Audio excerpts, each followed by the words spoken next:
He has one hand on history here in Vienna. There's Grace, his wife, looking on. She's never seen him race before in the flesh, remember. What a moment for her. What a moment for the children. The pace car has gone. We've lost the laser. It's now all down to Eliud and the pacemaker. The gloves are off. He's getting quicker. He's racing right now. This is racing. Well, this is true racing. Shalane knows what this feels like through the streets of Central Park in New York, whether it's in Berlin or London. But today is all about Vienna. Today is all about Eliud Kipchoge. We're down to the last couple of minutes to bring him home. Ed, some final thoughts from you. I'm overjoyed that particularly this man has got to do this. It's not just the barrier being broken, it's something that has existed in this person's head for so long, and it's so gratifying to watch him achieve that. He's almost there. He can see the finish line. That's the view from Eliud Kipchoge. You can see the finish line where we are looming into view.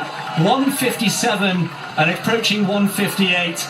I think we can say with some certainty now he's going to do it. He's going to do it. He's going. Just tell him to move away. Come on, he says. Come on, this is it. Shalane, a final thought from you. This is incredible. Eliud's performance is such a gift to the world. His running is a gift to all of us.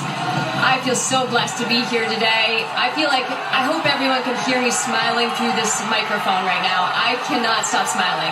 500 meters to go. He has the Hauptallee to himself. All the pacemakers have let him go. As Ed said, he is sprinting into the history books here. They're cheering him on.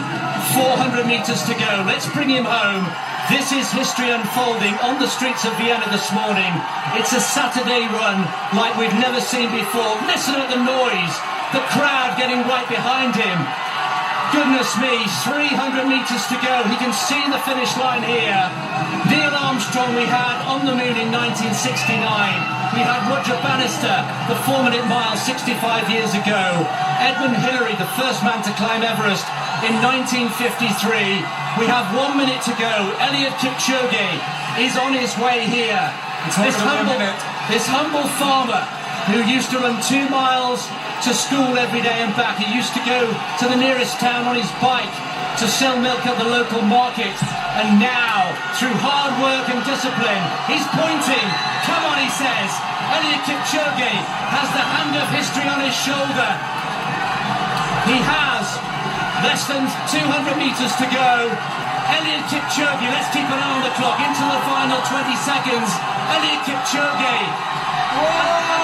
On his shoulder, 140, the unofficial time. There's his wife.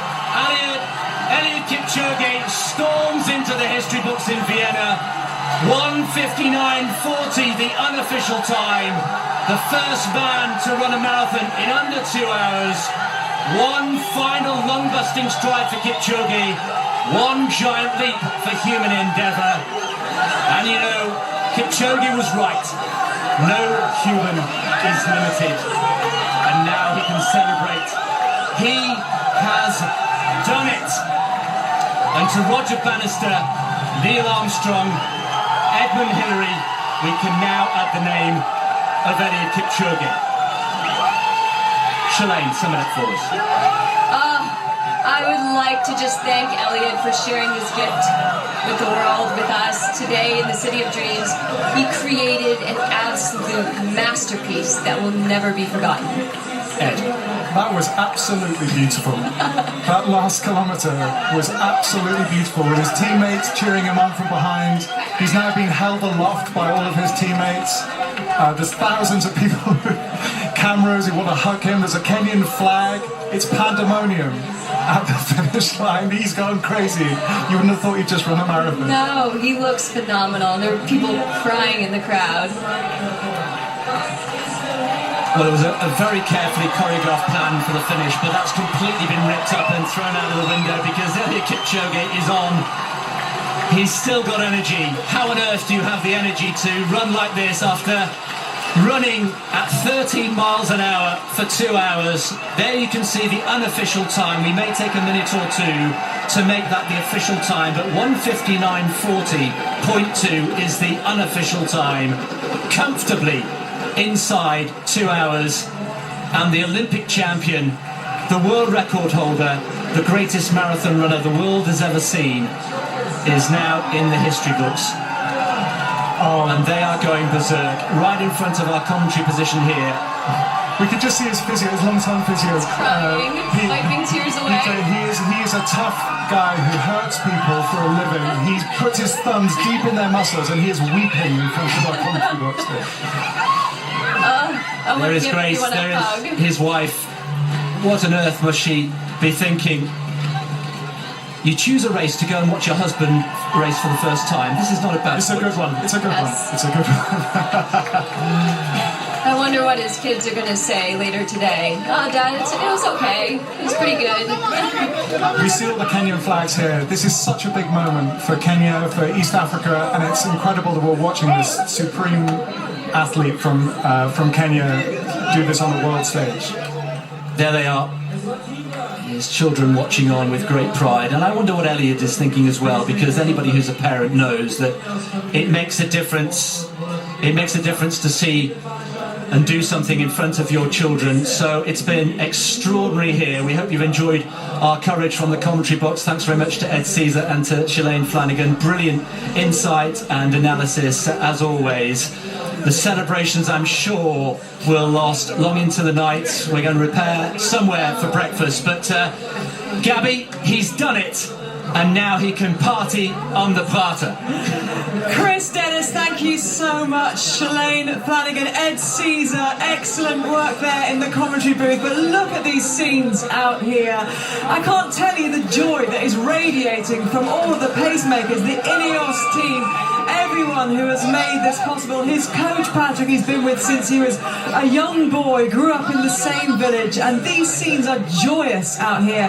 The family as well, Lynn, Jordan and Griffin, the children next to his wife Grace, just a little way away from us. They're kind of overwhelmed by what their father and husband has done. He has made history. He has joined a pantheon of greats, humans who push the limits, and to be here amongst this crowd and see the reaction of people who are here is just a special, special moment, a real privilege to see and feel the atmosphere here. There's a scrimmage of photographers. They're all desperate to get the shot that they know will be the shot of their lives potentially. And amongst that throng, just near me here, is Radzi Chinyanganya, who's eventually going to get his microphone under the nose of Eliud Kipchoge. And you can see here Fran Miller bringing him forwards, and there is Eliud Kipchoge walking just past our commentary and studio position. He's heading over here and may be able to get a little word. Oh, he's getting weighed. He's going to get weighed at the moment. This is such an important moment, obviously, for the team to get all these details, get all this data in. And Radzi's just next to us here as well. Eliud's doing the important science. He's obviously got to get that data in. They need this. They need to make sure they know all the details. They've got all of the information going forwards, because Eliud Kipchoge will no doubt have another marathon to run. And he hugs team members of Ineos. He has the flag, the Kenyan flag aloft, and hugs more team members. Fran Miller there.